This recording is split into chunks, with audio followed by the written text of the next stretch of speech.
Muy buenas tardes para todos, ya van siendo las 12 del mediodía aquí en Colombia y vamos a tener la oportunidad de conectarnos con Agustín Laje en este querido momento en el cual Dios nos ha querido proporcionar también el espacio, ¿verdad? Para compartir, yo creo que de muchas temáticas que son justas, necesarias, que muchas veces creemos que están allí, que no hacen daño, pero que sin duda tienen un trasfondo muy profundo. Agustín ha logrado, yo creo que sintetizarlo y se ha convertido también en todo un gran promotor de la vida, un gran promotor, diría yo, de la lucha realmente por la familia, por la educación de la familia.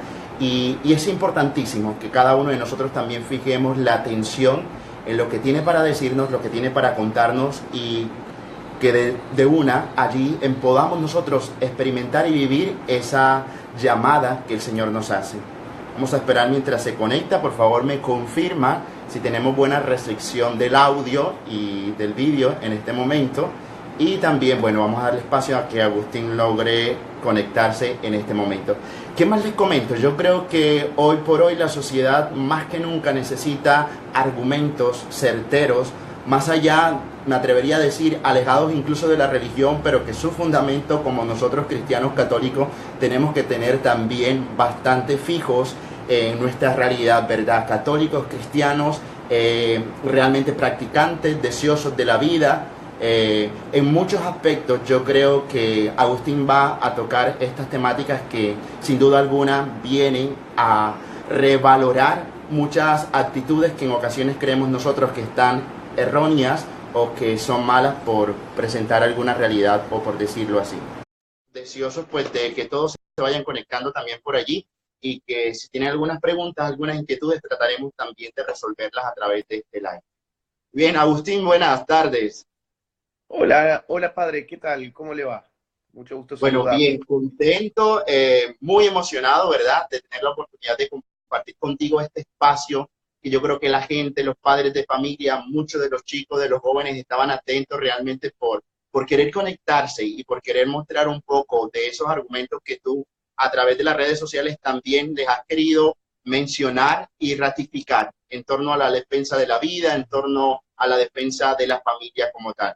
Agustín, cuéntanos un poquito, ¿quién es Agustín? ¿Qué está haciendo en este momento? ¿Qué ha querido de pronto llevar un mensaje de aliento a tantas personas que se identifican contigo y que bien o mal has logrado liderar estos procesos en medio de la sociedad? Bueno, a ver, yo tengo 31 años, acabo de cumplirlos hace poco, soy de Argentina, específicamente de Córdoba. Estudié en Córdoba ciencia política, me dediqué, sin embargo, antes de haber empezado siquiera a estudiar ciencia política, a escribir, porque inicialmente yo estudiaba ingeniería. Publiqué 5 libros, estoy por publicar un próximo libro este mismo año. Es un libro en el cual además estoy trabajando hace ya alrededor de 4 o 5 años más o menos, así que por fin va a ver la luz. Un libro en el cual estoy, digamos, abocado desde incluso antes del libro negro de la Nueva Izquierda, que fue mi último libro, por el cual, bueno, junto con Nicolás Márquez, claro, por el cual de alguna forma la gente más me reconoce, porque los otros libros se abocaban a temáticas argentinas. En este momento yo estoy viviendo en España, donde estoy haciendo un máster en filosofía y probablemente también el próximo año esté haciendo el doctorado en filosofía. Así que bueno, abocado entre el estudio, la escritura, las obligaciones, te diría que dar esta lucha, ¿no? Esta lucha que es por una serie de valores, entre los cuales obviamente está el de la vida y el de la familia, como bien has remarcado.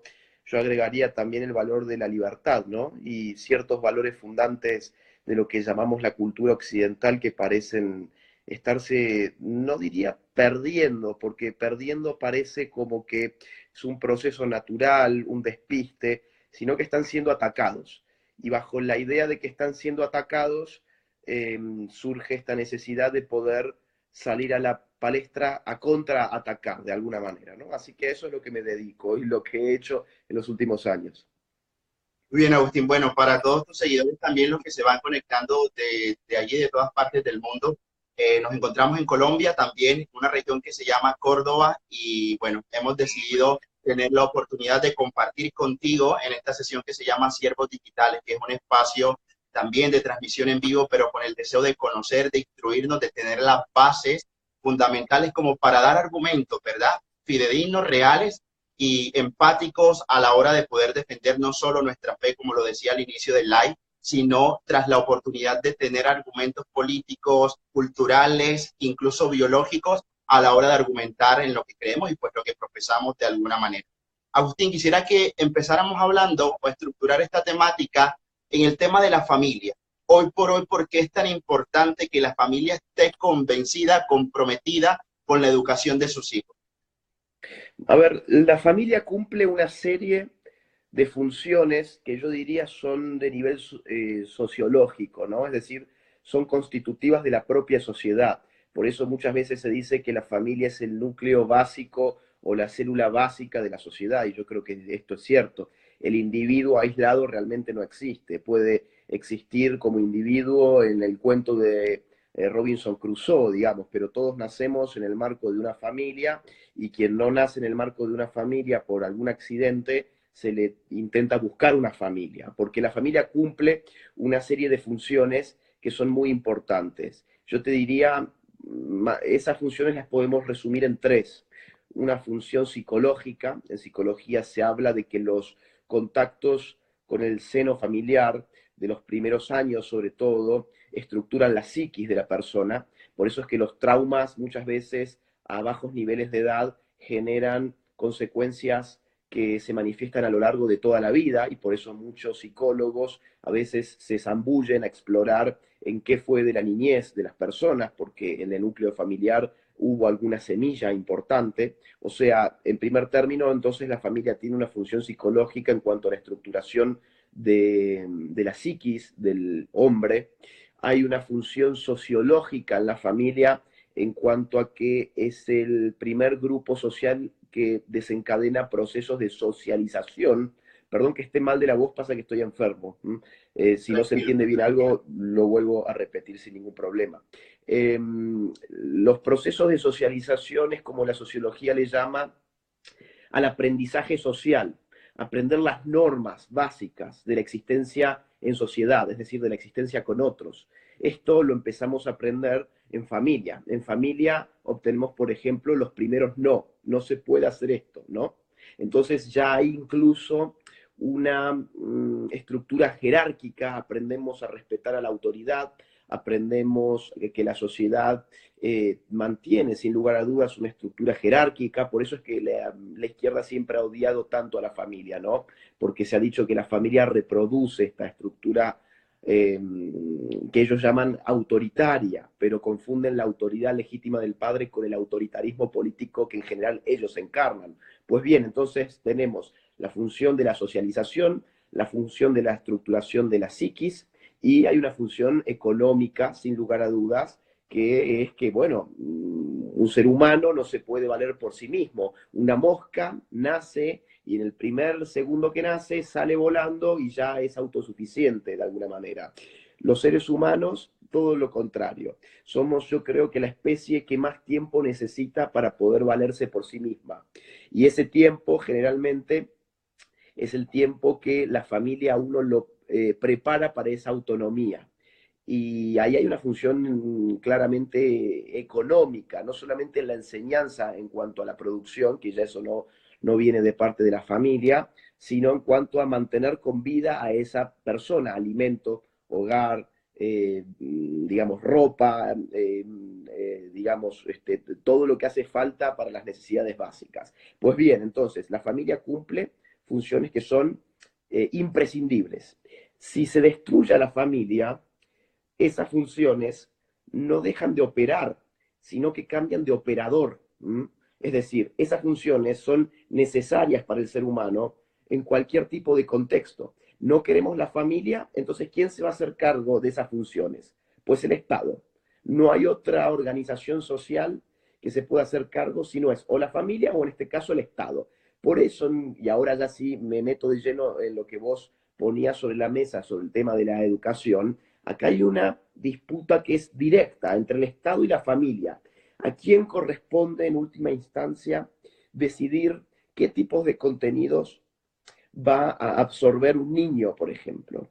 Bueno, claramente aquellos que son responsables del niño, aquellos que velan por la integridad moral, social, económica, afectiva, psicológica de un niño. Esto es sus padres. Obviamente que encontramos, desde luego, casos disfuncionales de familias disfuncionales, es decir, que no funcionan a la hora de cumplir estas funciones básicas, y ahí el Estado sí, obviamente, debe cumplir un rol subsidiario. Es decir, como ha fallado la organización que naturalmente debe ocuparse de esas funciones, como ha fallado, ahí el Estado toma esas funciones. Pero esas funciones no son naturales del Estado, son naturales de la familia. Y eso es lo que se está perdiendo hoy en día por un avance del Estado sobre la familia.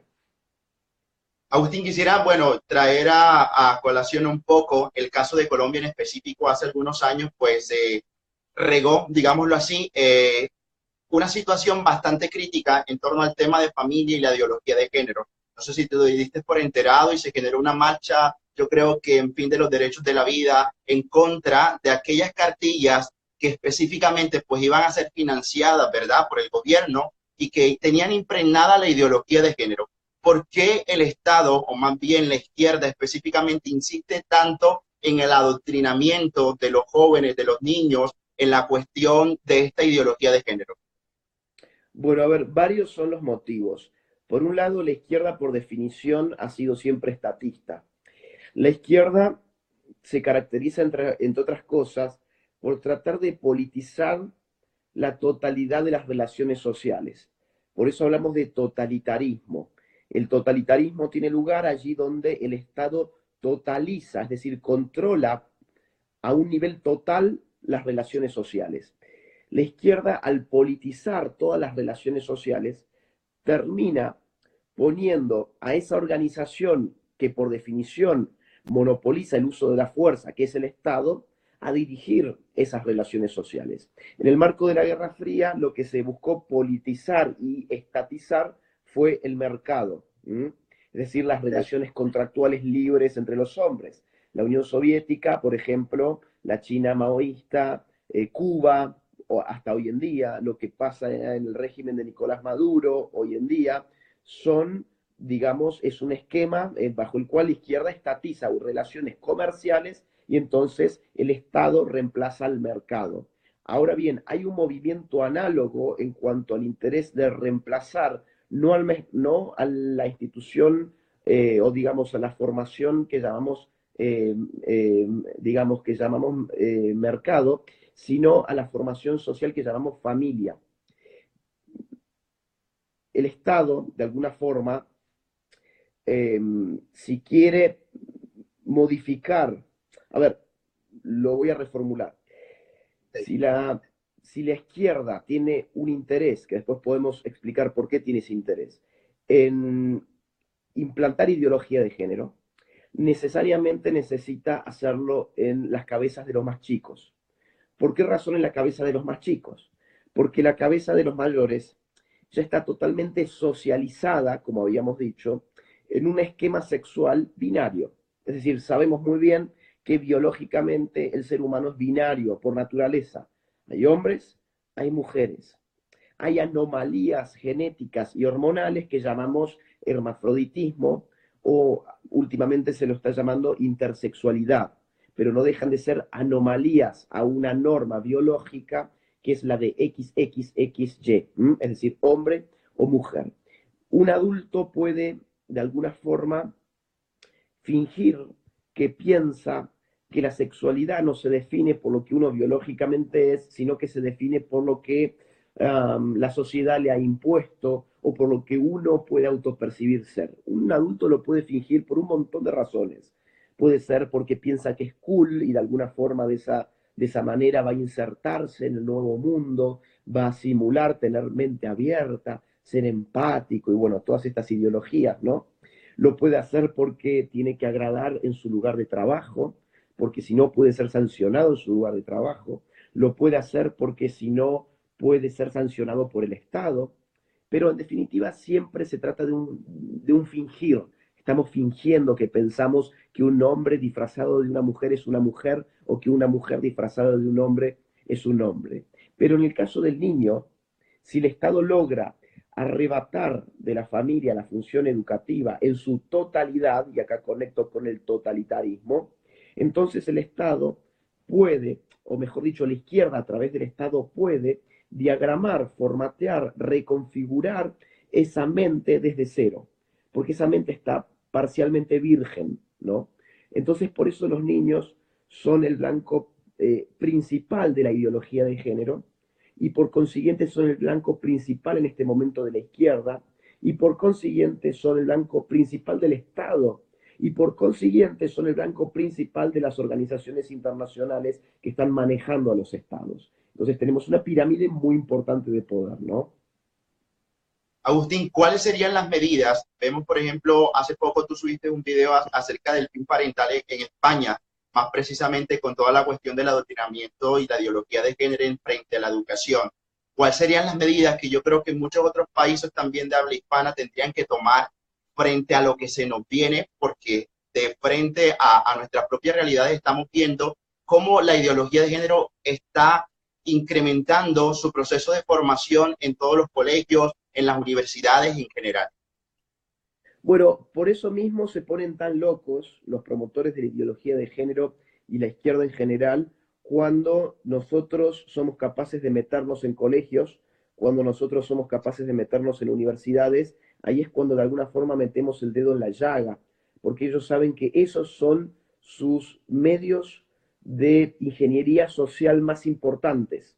Hay gente que piensa, no, en verdad son los medios de comunicación los medios de ingeniería social más importantes. Yo diría no. Antes que los medios de comunicación están las escuelas y están las universidades. ¿Qué se puede hacer frente a esta situación? Yo te voy a dar una solución de máxima y una solución de mínima. La solución de máxima es un sistema de vouchers. ¿Qué significa sistema de vouchers? Significa hacer funcionar a la educación como si estuviese privatizada, sin por ello descuidar a los sectores que necesitan el financiamiento de la educación porque no pueden pagárselos. ¿Cómo funciona esto? Financiando desde el Estado no la oferta educativa, sino la demanda de educación a través de vouchers que son concedidos por el Estado a los padres de familia. Imagínate qué interesante que sería que en Colombia ustedes tuvieran un gobierno que en lugar de financiar a los colegios, financiaran directamente con un voucher, es decir, con un cupón, digamos, con un ticket a los padres de familia, para que ellos puedan escoger libremente a qué institución educativa van a mandar a ese niño, a su hijo. Entonces, los colegios, de esta forma, desregulados, sin una matrícula oficial obligatoria que digite contenidos obligatorios, van a funcionar como funcionan los caramelos en el mercado. Me gusta más este caramelo, a la gente le gusta mucho más el caramelo de fresa, entonces el caramelo de fresa se produce más porque la gente lo escoge porque sabe que es rico. No te gusta el caramelo de limón, bueno, el caramelo de limón tendrá una demanda menor y por lo tanto una retribución menor. Entonces aquí estamos empoderando a los padres de familia y por lo tanto a la familia. ¿Para qué? Para que sea libre de elegir. ¿Libre de elegir qué? La educación de sus hijos, sin estar trabada por necesidades económicas, porque claro, muchas familias no pueden salir a pagar, digamos, por ejemplo, un colegio que no enseñe ideología de género porque es cristiano, vamos a suponer, ¿no? Entonces tienen que mandarlo a un colegio estatal. Bueno, eso con un sistema de vouchers se acabó, porque ya no se financia más la oferta, sino la demanda. Ahora, eso es una hipótesis de máxima, eso es un ideal. ¿Qué se puede hacer mientras tanto? Una hipótesis de mínima, un plan de mínima es lo que está haciendo Vox en España, el sistema de PIN parental. ¿En qué consiste esto? En obligar legalmente a los colegios, haciendo respetar los derechos humanos de los padres, porque, cuidado con esto, es un derecho humano consagrado por empezar en la Declaración Universal de los Derechos Humanos, si mal no recuerdo, en el artículo 26, la prioridad en la elección de la educación de los hijos para los padres. Entonces, hacer valer ese derecho humano y solicitar a los colegios que estén obligados a informar y pedir autorización a los padres toda vez que se traten ciertos temas sensibles con los cuales los padres no están obligados a acordar. vamos a decir, no vamos a pedir autorización a los padres para enseñarle al hijo que 2 más 2 es 4, no vamos a pedirle autorización a los padres para enseñarle al hijo que un cuadrado tiene 4 lados iguales, por ejemplo, ¿no? Ahora, para enseñarles que, vamos a decir, que abortar es algo maravilloso, o para enseñarles que un hombre que se hormona se convierte por lo tanto en mujer, bueno, ahí ya el PIN parental lo que garantiza es que al padre se le informe y se le empodere en el sentido de decir mi hijo no va a concurrir a esa clase. Pero bueno, es un camino de mínima, es el primer paso que hay que dar, ¿no? Claro que sí, Agustín. Bueno, hay un gran dilema que ocurre y muchos de los jóvenes con que trato, casi siempre, ya tú lo mencionabas, la Universidad Nacional, la parte estatal, la parte pública, incita a que muchos de pronto tomen el tipo de corriente socialista y nos hemos encontrado de que son jóvenes de iglesia, que son católicos y profesan el socialismo como si esto fuera realmente de una gran similitud, incluso aprueban muchos de sus presupuestos, sus ideales basados en el Evangelio. ¿Qué podríamos decirle a estos jóvenes dentro de toda esa instrucción que creen están a favor del socialismo y se ve como una actitud casi que globalizada? Bueno, yo encuentro que el motor de estos jóvenes suele ser la rebeldía, ¿no? Por eso hay una frase célebre que dice más o menos así: si a los 20 años no sos de izquierda es que no tenés corazón, y si a los 40 años seguís siendo de izquierda es que no tenés cerebro, ¿no? Porque hay un contraste, hay un reconocimiento casi etario, digamos, madurativo en cuanto a que la izquierda suele ser más pasional, utópica, rebelde y contestataria, y la derecha, por decirlo así, suele ser más pacata, seria, mesurada, conservadora, educada, ¿no? Entonces en el joven, en la adolescencia, se da una rebeldía que yo creo que es propia de esa edad, que es decir, bueno, estoy en un mundo que yo no he construido y yo quiero ser el hacedor no solamente de mi vida, sino de este mundo que tan injusto me parece. He salido de la casa de mi papá y de mi mamá, donde todo parecía ser muy justo, porque la familia se rige por criterios que podríamos llamar socialistas, ¿no? Es decir, si vos te fijas, en la familia no hay intercambios de mercado. En la familia no es que hay una compra y una venta por parte del padre y del hijo. En la familia hay una relación comunitaria. Y entonces el individuo adolescente, cuando sale al mundo y ya no encuentra lazos familiares, se da con una sociedad que funciona a partir del mercado. Y entonces empieza a ver que hay desigualdad, empieza a ver que el mundo no era tan perfecto como en casa, empieza a ver que además hay ciertos criterios de justicia que no le cierran. Entonces la izquierda ahí aparece y le ofrece una causa. Y todos queremos tener una causa por la cual vivir. Y yo creo, y en este caso creo que la iglesia debería hacer una autocrítica en cuanto a que no fue capaz de formar políticamente a ese joven. Porque la iglesia yo creo que también debe tener una función importante en cuanto a la educación política. Desde el vamos, ya sabemos, desde Santo Tomás, por decir algo, por no decir hasta más atrás, ¿no? O sea, Santo Tomás que abreva de Aristóteles, que el hombre, por definición, es un animal político. Entonces, Social. claro, para Santo Tomás es social, es cívico, de alguna forma, porque también abreva de la cultura romana, ¿no? Pero también político en el sentido de Aristóteles. Y la política está muy bien abordada, obviamente, por Santo Tomás. También podemos encontrar de política en San Agustín y en los padres de la iglesia en general. Es decir, la política no es ajena a la iglesia, pero vivimos en un mundo no laico, sino laicista, que le ha hecho pensar a la gente que la religión necesariamente está en el ámbito privado, que la religión no está encarnada necesariamente en un Estado, no significa que la religión no sea parte del espacio público también. Y el espacio público también está afectado por la política.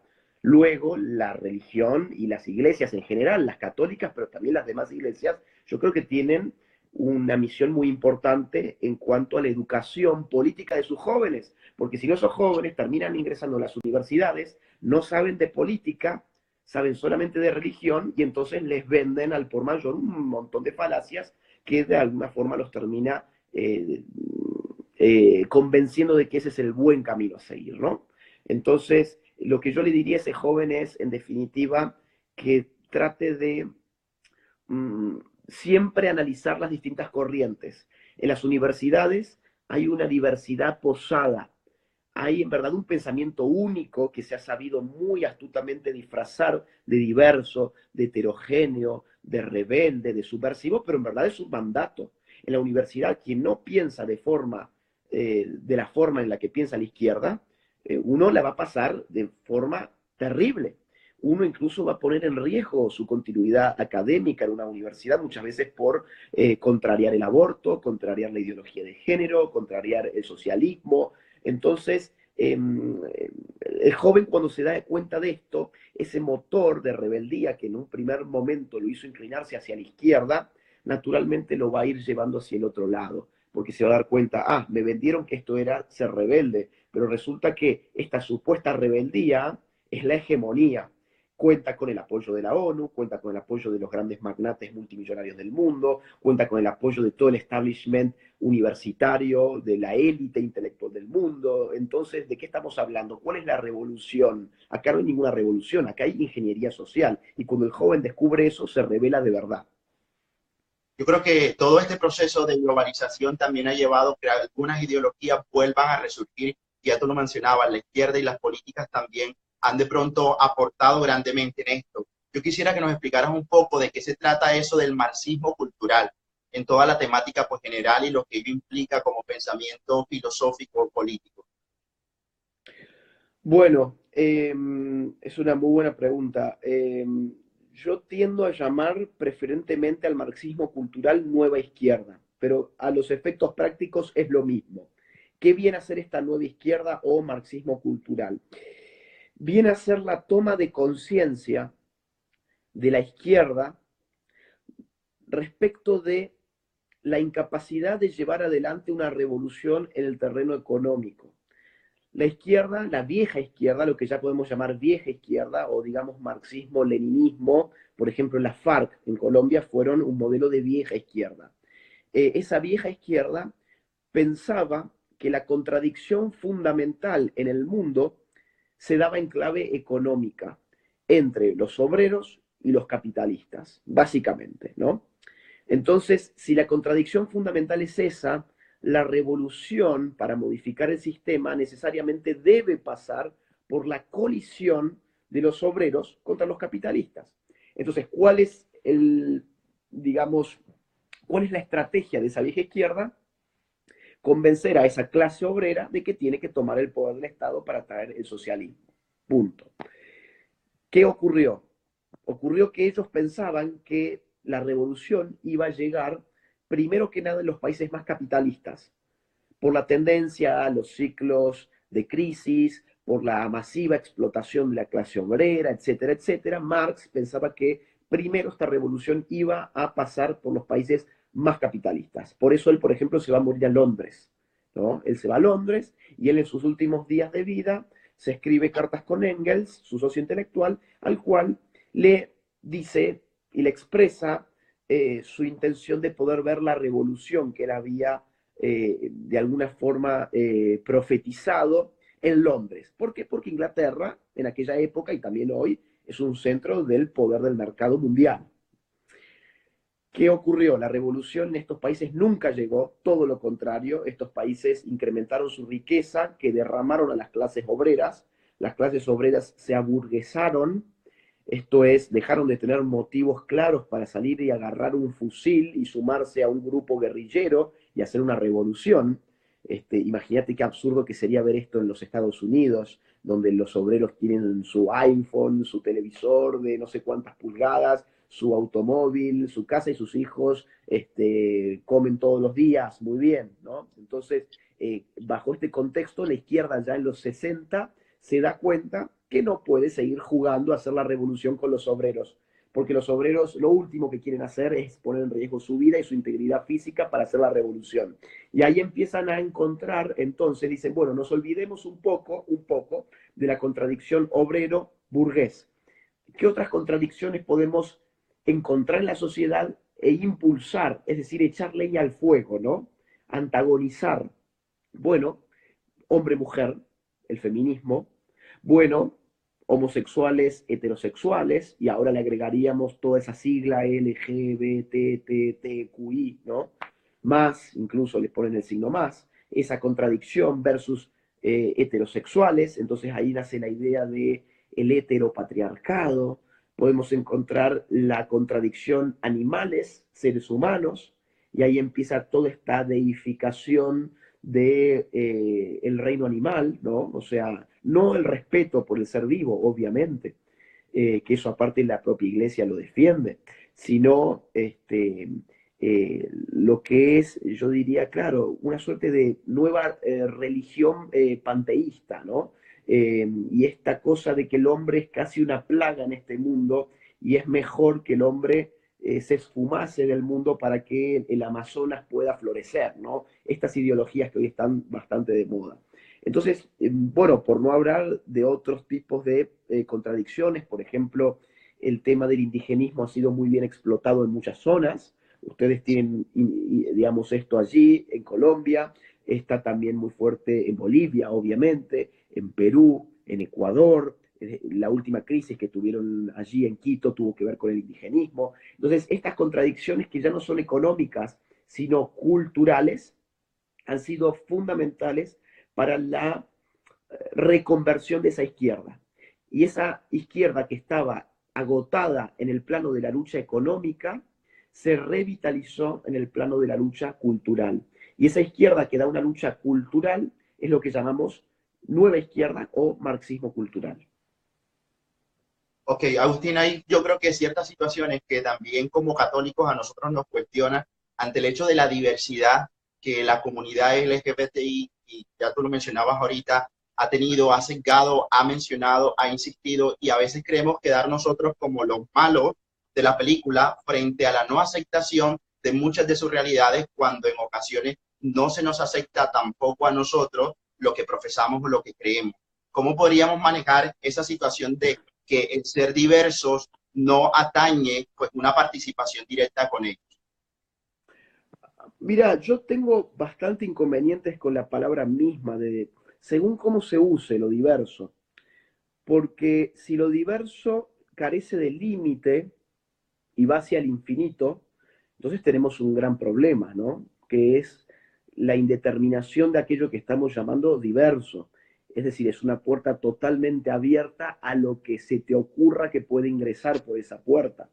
Cualquier caso es diverso de otro caso y por lo tanto, si la diversidad es la palabra con la cual establecemos nuestro sistema moral, es decir, con lo cual juzgamos lo bueno y lo malo, lo diverso es necesariamente lo bueno, podríamos llegar a concluir, y esto lo he dicho muchas veces, por ejemplo, que la pedofilia es algo bueno, porque es diverso, es una práctica diversa respecto de la heterosexual, por ejemplo, o de la que se puede dar entre adultos.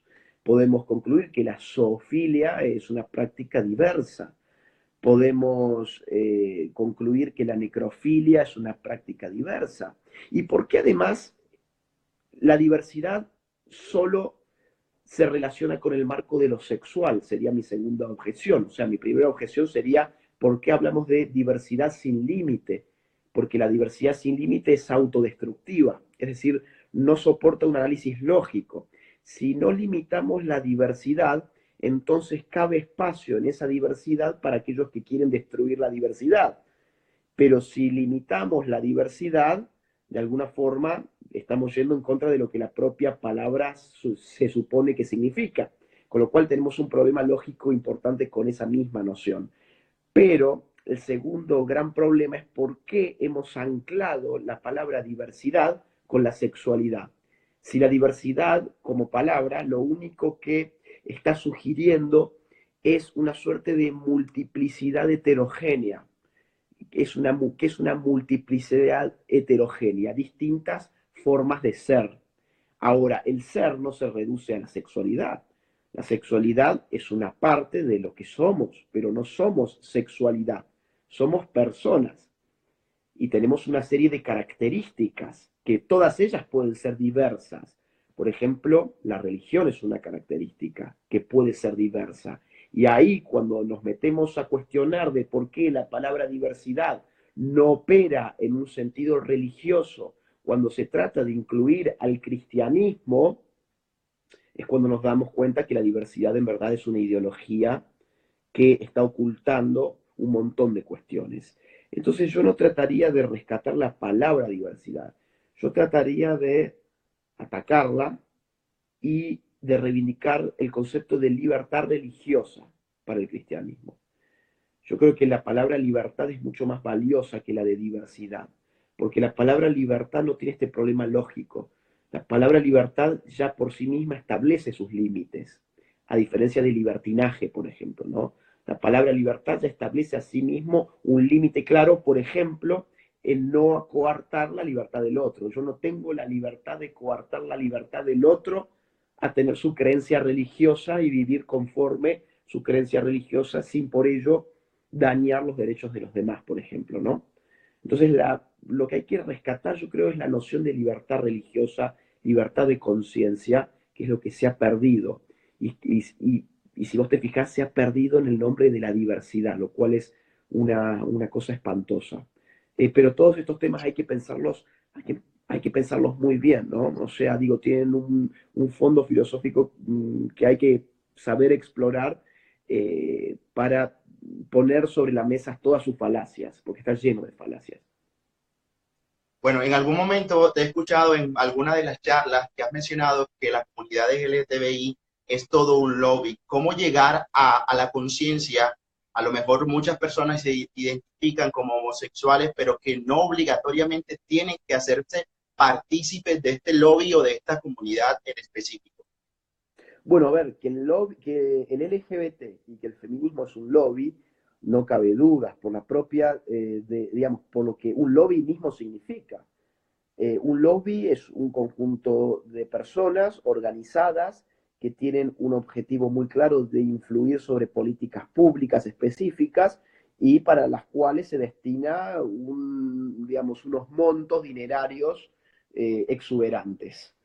El feminismo y el LGBT hoy cumplen todos esos requisitos en el sentido de que están organizados con la pretensión de impactar sobre las políticas públicas de todos nuestros estados y sobre las políticas internacionales de las organizaciones internacionales más importantes del mundo, desde la ONU hasta la OEA, la Corte Interamericana de los Derechos Humanos, etcétera, y que además recibe cantidades inconmensurables de dinero.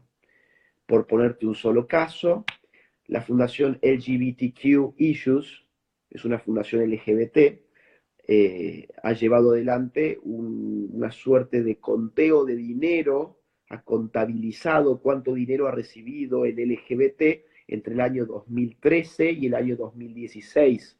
Esto en un reporte financiero del año 2016. Y en esos 3 o 4 años, el LGBT recibió más de 950 millones de dólares. ¿Mm? Es decir, estamos hablando de prácticamente 1 billón de dólares para una causa, para ciertas organizaciones LGBT. Ni hablar del feminismo. Te voy a poner un caso. A ver, Planned Parenthood financia organizaciones feministas para que hagan lobby para legalizar el aborto, porque eso les permitirá en el futuro instalar sus clínicas abortistas en los países donde el aborto hoy no es legal. Entonces, ¿es un lobby? Sí, es un lobby. La segunda parte de la pregunta es, ¿un homosexual necesariamente es parte del lobby LGBT? No, por la definición que yo acabo de dar, no. Un homosexual, a ver, ¿qué es ser homosexual? Ser homosexual es tener una atracción sexual hacia el mismo sexo. Eso es, en una palabra, la homosexualidad. Tu deseo sexual no te determina políticamente. Tu deseo sexual no te determina ideológicamente. Pero la astucia de la izquierda ha sido hacerles creer a los homosexuales de que por ser homosexuales, la posición que ellos deben defender es la de la ideología de género y más generalmente la de las izquierdas. Afortunadamente hay muchos homosexuales muy inteligentes que no se han dejado engañar por estas falacias.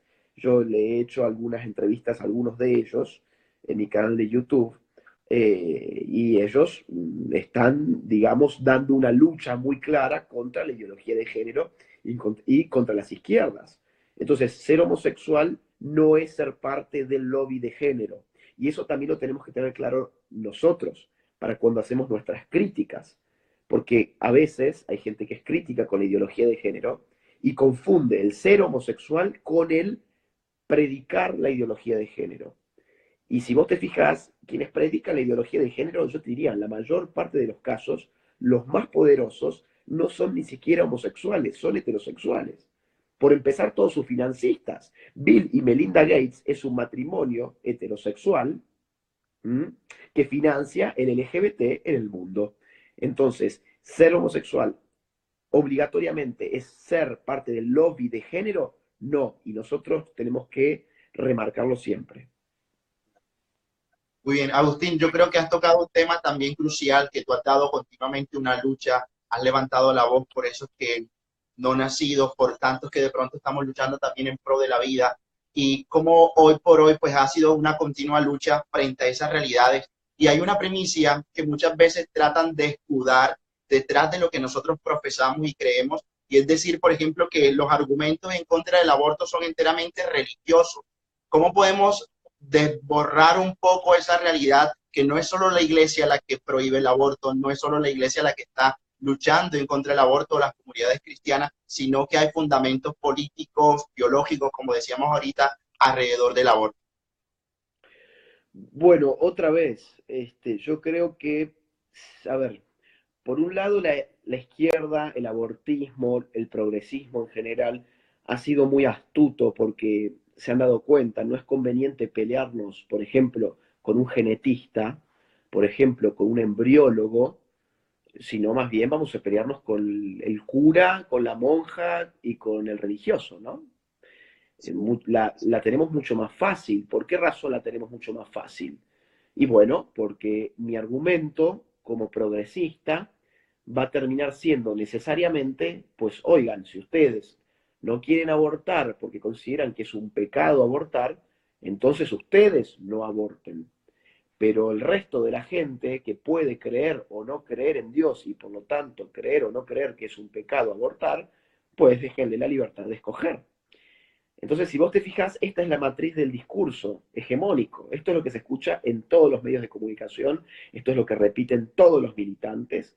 Y yo creo que si bien hay mucha mala fe, porque adrede se desoye lo que la ciencia tiene para decir, al mismo tiempo sí hay un piso de verdad en cuanto a que los más militantes en las luchas pro vida suelen ser gentes que además de tener un compromiso muy claro con la fe, no ha sabido cultivar argumentos que no se desplieguen necesariamente en el ámbito de la fe. Entonces esto ha generado un problema del cual estamos de alguna forma pagando esos platos rotos, que no se han roto, valga la redundancia, con mala fe, sino que ha tenido que ver con esto que yo te decía al principio, que yo creo, humildemente lo digo, que la iglesia debería tener un rol más activo en la formación cívica y política de los feligreses. Y por esa situación, como todo en la iglesia ha sido catequesis y religión y fe, claro, a la hora de salir a luchar por la vida, nos damos con una lucha que es política. Y no tenemos armas políticas porque no sabemos de política. Entonces ahí nos pueden engañar como ellos quieran, y es lo que nos han hecho. Y nosotros en ese sentido creo que tenemos que tratar de no avergonzarnos de nuestra identidad cristiana, porque eso sería además conceder demasiado, es decir, no negar que somos cristianos, sino decir, sí, yo soy, a ver, yo como hombre de fe creo que es un pecado esto, esto, esto. Pero como ciudadano, más allá de las cuestiones de fe, remitiéndome a la ciencia, esto y aquello. Por ejemplo, ¿desde qué momento empieza la vida humana como tal? Bueno, la embriología ya lo ha encontrado perfectamente y es desde el momento de la concepción, cuando cualitativamente aparece un algo cualitativamente distinto de lo que había antes y que ya tiene la capacidad de desarrollarse en tanto que ser humano y como ser humano, porque si no fuera desde el vamos un ser humano, no podría desarrollarse como un ser humano. Y ahí ya estoy dando, además de un argumento científico, un argumento de tipo filosófico. Entonces hay que empezar a combinar distintos saberes, no reducir tampoco todo a la ciencia, como tampoco reducirlo todo a la religión, o tampoco todo a la filosofía, sino entablar un diálogo sano entre distintos saberes que nos permitan discurrir de en qué momento empieza la vida. Y si tenemos dudas de en qué momento empieza la vida, el argumento más claro sería decir, abstengámonos de cometer un daño irreversible. Si yo tengo dudas de si mi paciente está vivo o está muerto, por las dudas, yo no lo voy a meter dentro de un congelador. Yo voy antes determinar hasta el máximo detalle posible si está vivo o está muerto. De la misma forma, si yo no tengo la certeza de cuándo empieza la vida humana, en el caso en que no la hubiera, porque insisto, la embriología y la genética ya han encontrado que aquello que define sustancialmente a la vida humana, como por ejemplo el ADN específicamente humano, aparece desde la concepción, pero vamos a suponer que no tuviésemos muy claro, porque hay una mitad de una biblioteca que dice una cosa y hay otra mitad de la biblioteca que dice otra, políticamente lo prudente es decir, vamos a abstenernos de abortar y de legalizar el aborto, porque quizás si nos equivocamos habremos cometido el más grande genocidio de la historia humana, que es lo que se está cometiendo actualmente. Bueno, todo yo creo que se ha generado también el hecho de que el aborto se convierta en una política pública. Yo quisiera que ya para terminar concluyéramos un poco esa realidad y por qué es una falacia el hecho de exigir de que el aborto sea gratuito cuando realmente pues genera ciertos costos que ya tú en algún momento has explicado. Bueno, a ver, la, la lucha por el aborto tiene 3 o 4 etapas muy claras, y esto es bueno saberlo. Por eso aprovecho la inquietud para hacer una respuesta un poquito más amplia. Lo primero que suelen hacer los abortistas desde una situación de no aborto, es decir, necesitamos ciertas causales bajo las cuales el aborto se legalice. Esas causales suelen ser generalmente 3. Suelen ser violación, riesgo de muerte de la madre y inviabilidad del feto. Segundo paso, riesgo de la muerte de la madre lo transforman en riesgo de salud y se cuelgan de la concepción de salud que tiene la OMS. La concepción de salud como salud integral especifica distintas dimensiones, por ejemplo, la afectiva, además de la física, por ejemplo, la social, además de la física, por ejemplo, la psicológica, además de la física. Entonces, el riesgo de muerte que antes teníamos, ahora lo modificamos sin que la gente pueda percibir muy bien la diferencia por riesgo de salud. Y no dijimos qué significa riesgo de salud. La gente sigue pensando que significa riesgo de muerte. Pero además, ese riesgo de salud lo anclamos en la definición de la OMS que atañe a la salud no solamente física, sino psíquica, afectiva y social. Con lo cual, una mujer, bajo esa excepción de salud, puede terminar abortando, por ejemplo, si tiene estrés. Si el embarazo te causa estrés, estás afectada psíquicamente, por lo tanto, se habilita una causal de aborto. Por ejemplo, si la mujer alega que su embarazo le ha traído problemas de pelea con su pareja, o le ha traído un problema en su entorno laboral porque tiene que pedir una licencia y no tiene intenciones de hacerlo, entonces tiene un problema de salud social, con lo cual también puede abortar. Entonces, en términos prácticos, en este segundo estadio del proceso, el aborto ya es legal en todos los casos, porque simplemente se hackea el sistema de una forma muy simple. Pero esto no habilita todavía lo más importante de todo, que es la instalación de las clínicas abortistas que de corriente y sin ningún tratamiento particular judicial concedan abortos como se concede un tratamiento odontológico.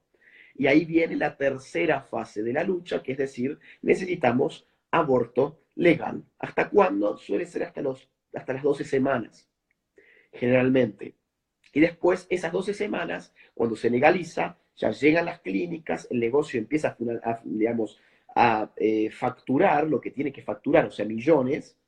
El aborto se empieza a concebir como una práctica más, porque la ley es pedagógica, en el sentido de que la ley enseña necesariamente, y la gente normaliza el aborto. Luego, entonces, se abre la próxima etapa, que cuál es, legalicémoslo hasta los 6 meses, más o menos. Y luego la última etapa ya es legalizarlo hasta el momento antes de nacer, que es, por ejemplo, lo que quiso hacer Hillary Clinton, que fue la promesa que le hizo a Planned Parenthood en el marco de su campaña, en su contienda contra Donald Trump, en las últimas elecciones de los Estados Unidos. Él arregló con Planned Parenthood para esta legalización que finalmente llegó, por ejemplo, a Nueva York, ¿no? Entonces, el aborto, y ahora sí voy a lo puntual, ¿puede ser gratuito? No. Es imposible que el aborto sea gratuito porque el aborto no cae del cielo. Todo aquello que no cae del cielo no es gratuito. Es decir, todo en esta vida tiene un precio. Todo aquello que son servicios o bienes tienen un precio. Incluso vamos a poner el caso de las iglesias, que es una institución al margen del mercado, una institución comunitaria, digamos, que trata de no mercantilizarse y sin embargo la iglesia tiene que pagar luz, tiene que pagar agua, tiene que pagar un local, tiene que pagar, vos estás pagando internet, yo estoy pagando internet, yo he pagado por mi celular, vos has pagado por tu celular. Es decir, las cosas tienen un precio, las cosas se pagan. Ahora bien, el problema es quién lo paga. Yo he pagado mi celular, supongo que vos has pagado tu propio celular, o sea, tu móvil, ¿no? Bueno, en el caso del aborto, cuando se legaliza, no se vuelve gratuito, sino que se sigue pagando, pero el pagador cambia. Ya no es la mujer que se va a hacer el aborto, la que con sus ahorros, con su dinero, paga ese homicidio, como quien le paga a un sicario por matar a otra persona, sino que somos todos los ciudadanos que pagamos nuestros impuestos los que estamos pagando ese aborto a través del Estado, que eso es la legalización. Y esto es un reino de riquezas, es una ilusión, es la utopía de la industria de la muerte. ¿Cuál es la utopía? Que ya no es utópica porque es muy real, digamos, es muy real, está aquí, es que ni siquiera tengan que competir para asesinar en el mercado, que tengan que simplemente ganarse el favor del Estado, porque ni siquiera tienen un marco de competencia. El político le roba a los ciudadanos sus impuestos y con esos impuestos paga a los sicarios que asesinan niños por nacer. De modo que esto es el aborto gratuito, una falacia entera y completa a prueba de tontos que se lo creen. Agustín, se nos acabó el tiempo lastimosamente. Yo sé que mucha gente se quedó con preguntas. También me quedan aún muchas más inquietudes con el compromiso pues, que tú nos dabas también como iglesia de dar una respuesta, una apertura a formarnos, ¿verdad? Políticamente para poder tener argumentos como lo que tú dabas ahorita en un momento. Nuevamente agradecido enteramente contigo por haber acompañado. Si nos lo permite, vamos a tener que montar este video a YouTube, de pronto para quienes Claro. lo deseen tener y quede grabado también en este perfil de Instagram y pues tengan la oportunidad de acercarse y poderlo volver a ver. Entonces, nuevamente, muchas gracias a ti. Ya para despedirnos, no sé, algunas palabras que quieras dirigir también a todos los que nos están viendo. Bueno, yo quiero animar, yo creo que mi misión más que nada, y esto ya lo conecto un poco con lo que hablábamos al inicio, mi misión es un poco es animar a la gente a volver a ver a la política de otra manera, no verla como algo ajeno, sino verlo como algo que nos determina y que si no nos hacemos cargo, porque pensamos que no haciéndonos cargo no existe, estamos cayendo en una actitud infantil, ¿no? Los niños son los que se tapan los ojos pensándose de que si no ven aquello que se les presenta como perturbador, entonces aquello desaparece. No, no, no, la política no desaparece por más que nosotros hagamos de cuenta que no existe. Al revés, la política tiene más poder sobre nosotros en la medida en que nosotros nos autoexcluimos de la política. Y cuando hablo de política no me estoy refiriendo necesariamente a participar de un partido político, me estoy refiriendo a hacerse cargo de conocer que uno es ciudadano y que el ciudadano tiene obligaciones políticas, tiene que saber lo que está pasando, saber cómo están adoctrinando sus niños, saber que puede organizarse, saber que puede contar con ciertas iglesias, saber que su fe está siendo atacada, saber que sus valores están siendo atacados, tratar de informarse, de formarse, de actuar. Yo creo que todos estos son movimientos políticos. Con mis hijos no te metas, es un movimiento social político. Salvemos las dos vidas en la medida en que le dice al Estado, voy a dar una lucha en la calle. La ola celeste, ¿no? Es un movimiento social político. Entonces, necesitamos reconciliarnos de alguna forma con la política. La política no es mala per se, son malos aquellos que han tomado la política. Y la política va a seguir siendo mala mientras los buenos nos hagamos los desentendidos con la política. Así que mi invitación un poco es esa, ¿no? A tratar de reconciliarse con la formación política y no verla como algo sucio, ¿no? No, al revés, vamos a formarnos políticamente para sacar la mugre de la política. Pues bien, esas son las últimas palabras que tengo. Te agradezco muchísimo el tiempo. Y bueno, mando también un saludo a toda la gente que está del otro lado, que veo que son más de 400 personas que han estado enviando sus comentarios. Un fuerte abrazo también para todos ellos. Bueno, Agustín, mejórate pronto. Ojalá tengamos la oportunidad nuevamente de tener esta conversación. Yo sé que es muy educativa y que nos hace tanto bien. Y nuevamente les recuerdo, pues vamos a subir el video al canal de YouTube, que lo pueden encontrar como P. José Varela, y a través de este perfil también quedará grabado durante 24 horas. Que el Señor te bendiga. No estás solo en esta lucha. Cuenta también con nuestras oraciones, con nuestro deseo de querer poder llegar también y enfrentar toda esta ola que sin duda alguna le hace tanto daño a la familia, a la sociedad, en definitiva a la humanidad. Que el Señor te bendiga y muchas gracias por el tiempo. Igual para vos, un abrazo grande. Chao, chao. Chao, chao.